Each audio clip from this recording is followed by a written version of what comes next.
Elijah said to the prophets of Baal, "Choose for yourselves one bull and prepare it first, for you are many. Now you call on the name of your God, but put no fire to it." And they took the bull which was given them, they prepared it, they called on the name of Baal from morning until noon. What time is it? Saying, "O Baal, answer us." But there was no voice, and no one answered. And they limped about the altar which they had made. And at noon Elijah mocked them, saying, "Cry aloud, for he is God. Whether he is musing, or he has gone aside." He's gone to the restaurant.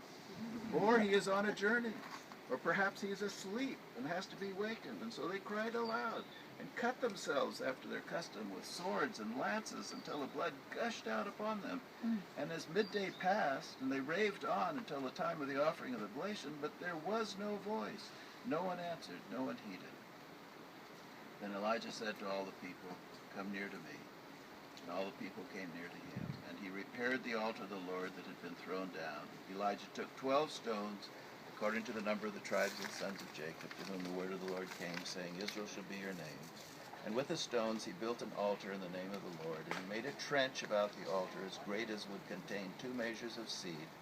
And he put the wood in order, cut the bull in pieces, laid it on the altar, and he said, "Fill 4 jars with water, and pour it all over the burnt offering and on the wood."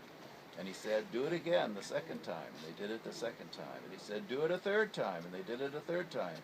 And the water ran around about the altar and filled the trench also with water.